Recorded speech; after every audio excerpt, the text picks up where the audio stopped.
Hi hello ನಮಸ್ತೆ ಸ್ನೇಹಿತರೆ, ಮಾಜಿ ಪ್ರಧಾನಿ ಡಾಕ್ಟರ್ ಮನಮೋಹನ್ ಸಿಂಗ್ ಅವರನ್ನು ಅನೇಕ ಗಣ್ಯರು ಸ್ಮರಿಸಿಕೊಳ್ತಾ ಇದ್ದಾರೆ.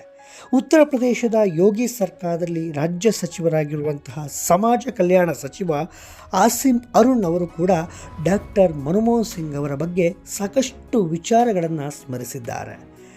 ಅರುಣ್ ಅವರು ಡಾಕ್ಟರ್ ಮನಮೋಹನ್ ಸಿಂಗ್ ಅವರ ಬಳಿ ಬಾಡಿಗಾರ್ಡ್ ಆಗಿದ್ದವರು. ಡಾಕ್ಟರ್ ಮನಮೋಹನ್ ಸಿಂಗ್ ಜೊತೆಗಿನ ತಮ್ಮ ಒಡನಾಟವನ್ನು ಆಸಿಮ್ ಅರುಣ್ ಅವರು ಸ್ಮರಿಸಿದ್ದಾರೆ. 2004ರಿಂದ 3 ವರ್ಷಗಳ ಕಾಲ ನಾನು ಮನಮೋಹನ್ ಸಿಂಗ್ಗೆ ಅಂಗರಕ್ಷಕನಾಗಿದ್ದೆ. SPGಯಲ್ಲಿ ಪ್ರಧಾನಿಯ ಭದ್ರತೆಗೆ ಆಂತರಿಕ ತಂಡವಿದೆ. ಕ್ಲೋಸ್ ಪ್ರೊಟೆಕ್ಷನ್ ಟೀಮನ್ನು ಮುನ್ನಡೆಸುವ ಅವಕಾಶ ನನಗೆ ಸಿಕ್ಕಿತ್ತು.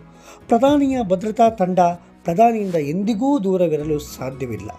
ಒಮ್ಮೊಮ್ಮೆ ಒಬ್ಬ ವ್ಯಕ್ತಿ ಮಾತ್ರ ಅವರ ಜೊತೆಗೆ ಉಳಿಯಲು ಸಾಧ್ಯವಾಗುವ ಸಂದರ್ಭದಲ್ಲಿ ಅವರ ನೆರಳಿನಂತೆ ಜೊತೆಯಾಗಿ ನಿಲ್ಲುವ ಜವಾಬ್ದಾರಿ ನನ್ನದಾಗಿತ್ತು.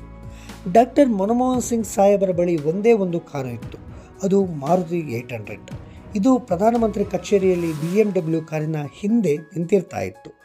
ಮನಮೋಹನ್ ಸಾಹೇಬರು ನನಗೆ ಪದೇ ಹೇಳ್ತಾ ಇದ್ರು, ಆಸಿಮ್, ನನಗೆ ಈ BMW ಕಾರ್ನಲ್ಲಿ ಪ್ರಯಾಣಿಸಲು ಇಷ್ಟವಿಲ್ಲ, ನನ್ನ ಕಾರು ಇದು ಮಾರುತಿ 800 ಅಂತ ಹೇಳ್ತಾ ಇದ್ರು.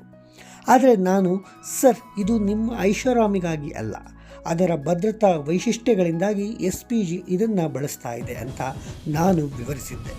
ಆದರೆ ಮಾರುತಿ ಕಾರು ಹತ್ತಿರದಿಂದ ಹಾದು ಹೋಗುವಾಗ ಅವರು ಅದನ್ನು ನೋಡಿ ಖುಷಿ ಪಡ್ತಾ ಇದ್ರು. ನಾನು ಮಧ್ಯಮ ವರ್ಗದವನು, ಜನಸಾಮಾನ್ಯರ ಬಗ್ಗೆ ಚಿಂತಿಸುವುದು ನನ್ನ ಕೆಲಸ. ಪ್ರಧಾನಿಯ ಕಾರು ಕೋಟಿ ರೂ ಮೌಲ್ಯದ್ದು, ನನ್ನದು ಇದು ಮಾರುತಿ 800 ಅಂತ ಮನಮೋಹನ್ ಸಾಹೇಬರು ಹೇಳ್ತಾ ಇದ್ರು ಅಂತ ಡಾಕ್ಟರ್ ಮನಮೋಹನ್ ಸಿಂಗ್ ಅವರ ಮಾಜಿ ಅಂಗರಕ್ಷಕ, ಸದ್ಯ ಉತ್ತರ ಪ್ರದೇಶದಲ್ಲಿ ಸಚಿವರಾಗಿರುವಂತಹ ಆಸಿಮ್ ಅವರು ಸ್ಮರಿಸಿದ್ದಾರೆ.